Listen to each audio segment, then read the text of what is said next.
It's Wiggin' Wednesday. It's Wiggin' Wednesday. You wanna wig? Come Wiggin' with me. It's Wiggin' Wednesday. It's Wiggin' Wednesday. You wanna wig? Come Wiggin' with me.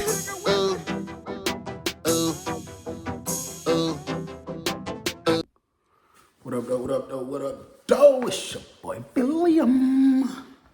Today, man, I'm gonna tell you about that boy Ghost. How he tweaked out. Now listen, Ghost is a white boy. He was cool as hell. He probably was about Joe Dirt size. I think I really rocked with Ghost for real, because he from Detroit. That boy from that D, man. You know, he's just cool as hell. A lot of people be joking with him, talking about he look like Eminem and all that, but Ghost was a cool dude. We was down there around the same age. I probably was older than Ghost by maybe 15 minutes. And I mean, wait, what the fuck I just say? I'm older than Ghost by 15 minutes. I'm older than Ghost probably by like 2-3 years. I don't even think it's 100% about him being from the D. I think the real thing that really made me fuck with Ghost is the Ghost face. The white gang tried to press Ghost once. And, you know, they were talking about something with his tattoos, but he was just telling everybody like, bro, I just like the skull or whatever, but I guess it looked like, you know, they logo or emblem or whatever the case, and they felt as if the name Ghost plus the tattoos, so they were telling you got to change your name, you got to take them, you got to cover them tattoos up, or we'll cut them off of you. And that's something I got to tell y'all too. It's been multiple situations where gang people done got tattoos cut off by their own gang members. And bro, Ghost stood up. That man ain't go out bad. He stood up against all of them. He like, bro, I ain't part of no ghost face. Never have been, never will be. I'm not about to change no nickname I had my whole life. I'm not about to go get a tattoo covered up that really means something to me, which is why I got it in the first place. So that boy Ghost was like, I'm not doing none of that. He stood up and he shot like 3 ones. And shit, they left him alone after that. So that plus he from the D, I just kind of rock with him, you know what I'm saying? Ghost sleep in that corner down there, so he always usually be out there chilling, either in the corner or against the rail, like I be doing. He quiet, stay to himself, you know what I'm saying? That's another reason, like, he laid back, good people. So one day, normal day, everything going smooth. I've been getting this call from my phone from a Detroit number, back to back to back, but see the way my paranoia set up, even in there and out here, I don't just be quick to answer no call if I don't know the number or I don't got a history from text message. So when I see this and I hit the text message and it's nothing showing up, shit, I don't answer it. I'm like, what the fuck they keep calling me for? You know what I'm saying? I say probably about an hour after that, coming out the room, getting ready to go downstairs, I hear, C-Bill, C-Bill. I see the area. I mean, I can tell the area where it's coming from, but I'm like, the fuck this nigga talking to me for? It sounded like Ghost. So I'm like, yo, this man inside the shower talking about, bro, my folks ain't called back. My folks ain't called back. I'm like, hell nah, bro, stop talking. Why the hell are you talking to me in the shower? So he started like, talking about, man, go ahead on with that bullshit, man. I've been waiting on my Aunt Dukes. I'm trying to see if she called back. I said, hell nah, ain't nobody called back. He like, all right, let me use the phone when I get out the shower. I'm like, all right, bet. When I go down there and I'm messing with the hot water tank or whatever, I remember, damn, that possibly could have been Ghost folks. So I yelled back up to him. I'm like, say, Ghost? He was like, yeah. I said, damn, even before I asked him, I said, it got to be because he the only other nigga in here. I said, it's 313 number, right? He said, yeah. I said, hell yeah, they called a couple times earlier. He said, damn, bro, she probably was trying to give me the money. I said, well, shit, just pull up so you get out the shower. So he like, all right, bet. So I go back up here to my room, kicking a bobo. Ghost come over there after probably about another 10 minutes. Came in, I gave him the phone. He called, he asked me for a pen, write something down. I guess she had gave him a green dot number or something like that. He write it down, he like, appreciate it, bro. He leave out with it or whatever the case. Everything smooth, I'm chilling. I think I was in there writing a rap to be exact at this point. My phone vibrates. I look at the phone, it was that same 313 number that texted me and said, can the owner of this phone please give me a call? So I'm like, what the fuck? Oh, hell no, this sounds like some fucking federal agents or some shit. Can the owner of this phone please give me a call? What the easy? So right when I'm getting to stand up to walk to the door to let Ghost know what his folks just texted and said, another text come through and said, Please don't tell Ghost I'm texting you. This is his mom. So I'm like, oh, fuck no. I'm definitely telling him now. Then as I walk to the door and get right to the door, another one texts back and said, serious inquiry. I'm worried about him. So then I was like, okay. I feel like I still got to let him know. But at the end of the day, I understand. It's probably just, a mother being worried about her son. So I just ain't know what type of angle, it was going or where it was coming from. So I called the number. I'm like, yo, she like, hey, I'm so sorry. Now I'll pay you if I have to just to keep this between me and you. So now I'm like, whoa. What between me and you? Ain't shit going on. What we got to keep between us? So I'm just listening to her. I ain't said nothing.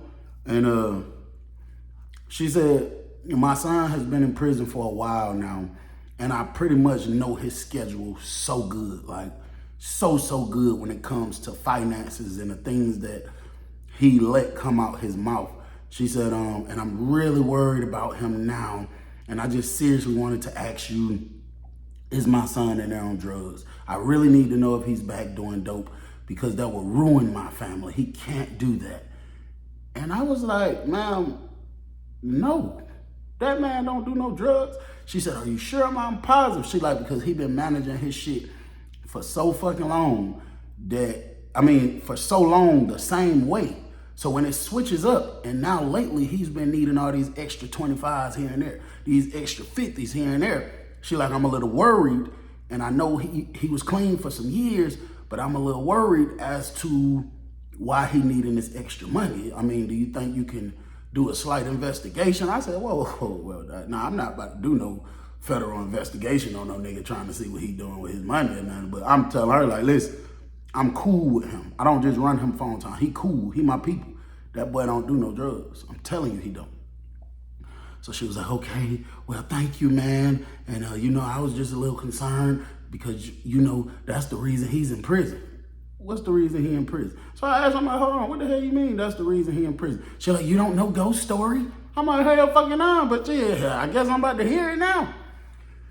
And she told me, bro, he was doing good. He struggled with drugs in college. He got off of it, was clean, moved back into the family house. And she said he tweaked out on the dope one night and thought she was an intruder trying to kill him.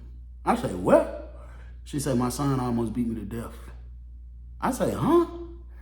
She said, my son was beating me so bad, they said, had I went through with it for a few more minutes and had I not called the police, she was like, I would have died.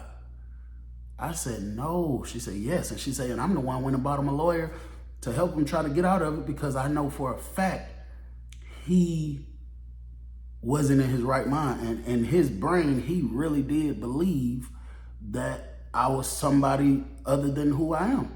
And I was like, damn, that's fucked up. I'm sorry to hear that. I'm like, nah, I didn't know that. She was like, well, please keep this between me and you. I really don't want Ghost to know about this conversation because he'd start getting crazy and stuff. And I just was like, all right. Hung up, deleted the number, deleted them texts. And then I was thanking him, I fuck nigga for not telling Ghost this, that, what his mama said or whatever. Then I'm just sitting back thinking like, bro, you can't keep no shit like that from a nigga. I mean, you can, but, same time, it's just like, what the fuck really going on? You know what I'm saying? Like, you talking to a nigga mama. You feel me? I don't know. It's just a strange feel to that. I've been thinking about this shit off and on for probably like the next 2 days. Now, I ain't gonna cap. I guess I could say I took heed to what she was saying, and I started paying attention. Bruh, Ghost ass was moving a little different. I promise you. Now, he always be posted up, standing up there in that corner. But I started noticing, like, nigga hands would be randomly fidgety, or Ghost don't never be up early in the morning when I be up, bro.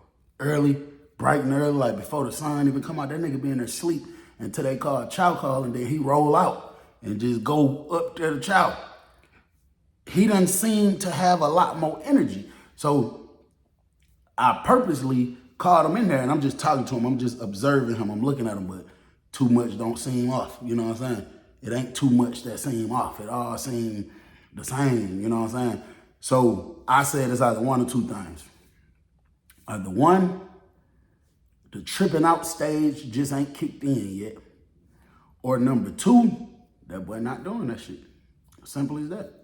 Because when you on that cream, you got to do it for a minute before the real wig, the real trip out kicks in. You know what I'm saying? That's why some niggas can do it and be perfect every time they do it. No wigging out, no nothing, because they know how to go lay their ass down and take their ass to sleep. But after doing it for so long, after a couple days or whatever, that shit, it don't even take a couple days, just depend on your body. But I'm just saying, it could have you fucked up like that.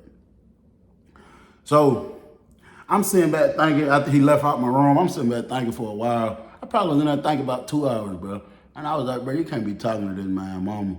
Well, I wasn't talking to her like that, but I'm just saying, like,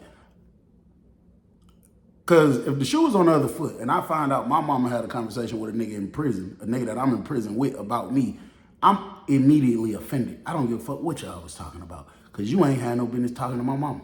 And you ain't had no business talking to this convicted felon. But no, seriously, listen. So I'm like, you know what, bro? Fuck that shit. I'm just about to go tell him, bro. I'm gonna tell him what she said and what she asked me, and I'm gonna tell him what I said back, you know, just keep it G. I come out the room, I look to the left, I see him down there standing like he usually do. I come walking down there. As I get closer and closer down the range, I see the nigga standing right there. His lips moving. I walk closer and closer. I'm looking him in the eyes. He got his head like this, but he like glance up like this, and then he looked back down. As I get closer to the nigga, he say, these motherfuckers don't know I'm untouchable. I'm invisible, bitch. My name ain't Ghost for a reason. Bitch, motherfuckers gonna find out today. I said, fuck this nigga talking about? I said, Ghost. He looked up at me. I said, you straight, G? He said, I'm good. I said, what the fuck wrong with you, bro? He said, nothing, bro. I said, what the fuck you down here talking to yourself? You done this bitch growling and shit. You all right, bro? He put his head back down. He said, motherfuckers don't know, CBL. They just don't understand. So I'm like, don't understand what? What the fuck going on?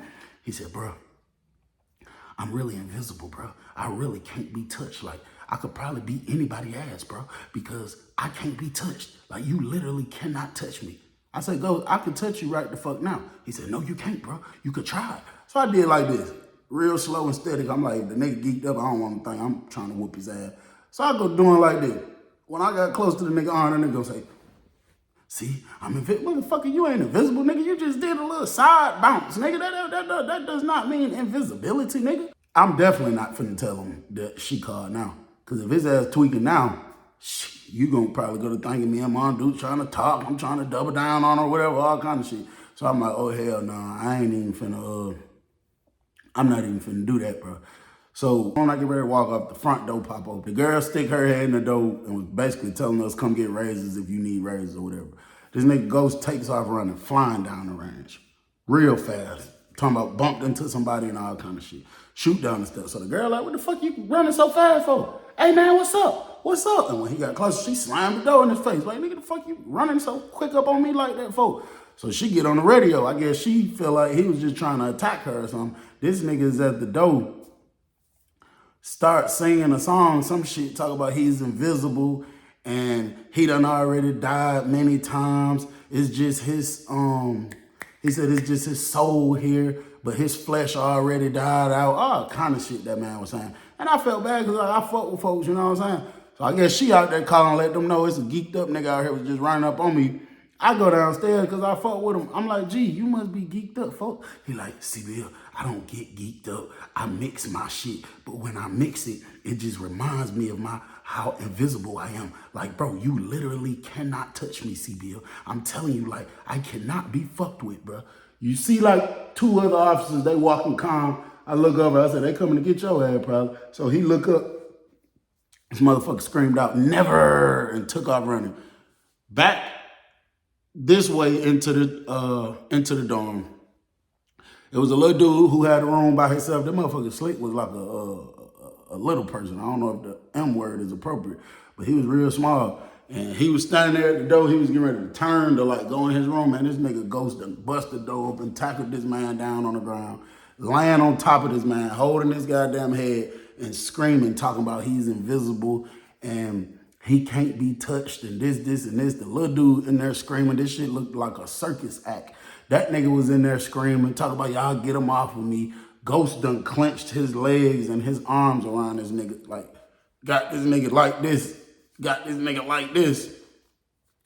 The officers come in, they walking calm. They like, hey man, hey, what the hell you doing, man? What the hell you doing? Get your ass up off that man. So Ghost jumps up. When he jumps up, this nigga like this, like he got wings or some shit. He like, I'm invisible. Y'all can't fuck with me. Y'all can't touch me. So the officer like, come on, man, turn around, cover up. Your ass going to the hole. You need to go detox for a minute. You tripping. You ran up on my officer. He said, no, I didn't run up on her. If I really wanted her, I could have been had her. The nigga is doing his hands like this, like he's fucking flying or some shit. He talking about if I really wanted her, I could have her. If I wanted to get her, I could get her for real, for real. The officer said, hey man, turn around and cuff up. That nigga said, I ain't doing no cuffing up. You can't cuff up a spirit. You can't cuff up. I'm invisible. I don't have a physical flesh. The officer tried to grab that nigga wrist. The nigga said, ooh. The other officer tried to grab him. That nigga said, ooh. They said, hey bro, stop playing. The nigga turned around and took off running.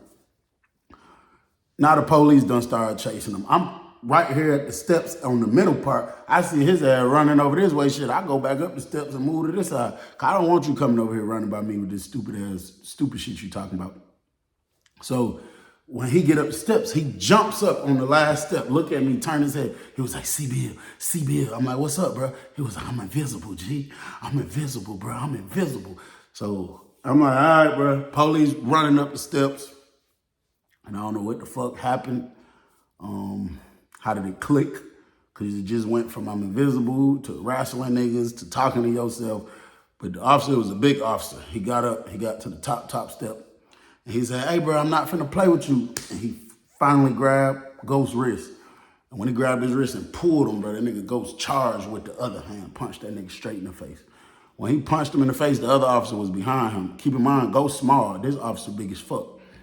He punched him in the face. The impact, of course, they fall. All three of them go to falling down the step. By the time they get to the end of the top part where I was originally standing at, you can see Ghost's head done busted open a little bit. His blood coming all down his head, but it had to come from one of them steps. And bro, that officer, the big dude, he got up. Listen, he was so big, the damn shirt came all out. His ass crack was all out. He was sweating and shit. When he finally stood up, the other officer was right there wrestling with Ghost, really trying to get him down. And bro, the big officer started kicking Ghost all in the stomach, the chest, the head, the side. So the girl popped the door. She said, such and such, whatever his name was. She said, Sergeant, I'm on the way, He didn't give a fuck. That nigga was mad. They was like, stupid motherfucker, I'm sick of y'all dumbass, geeked up ass niggas coming in this fucking prison on this high ass shit. He was just spazzing out, bro. By the time the supervisors came in there, big boy didn't stop. He was sweating way harder. The other officer even tried to grab him. That nigga pushed him back. He damn near flew down the other set of stairs. And that nigga would not stop kicking Ghost. Then Ghost dumbass gonna stop balling up and gonna lay there. And motherfucker talk about, I'm invisible. And the officer was kicking the shit out of him. When the supervisor came in, they got big boy up off of him. 13 dudes took him out. Of course, he got fired. I heard he went to jail, too. And I was standing right there. The supervisor, the sergeant told Ghost, he said, get the fuck up off the ground, man. Ghost standing there talking about something. I'm invisible. I can't be touched. The officer said, man, get the fuck up off the ground now, bro. That nigga talking about something. I'm invisible. That nigga said, okay, I tell you what. He pulled out that can of pepper spray, went shaking it up. Ghost ass jumped straight up. Put his hands behind his back. Then gonna look up at me and say, call my mama. Let her know I'm all right. Let her know I'm still invisible, but I'm all right. And I said, bro, what the fuck type of shit? So this I'm invisible shit must be a term he used when he doing stupid shit or finna do stupid shit or whatever he did to his mama. I guess he was invisible that night too, shit. I don't know. But, bro, that prison is dangerous. I highly advise everybody to stay away from it. It's your boy Bill. I'm gone. It's Wig and Winston. It's Wig and Winston. You wanna wig? Come wig and Winston. It's Wig and Winston.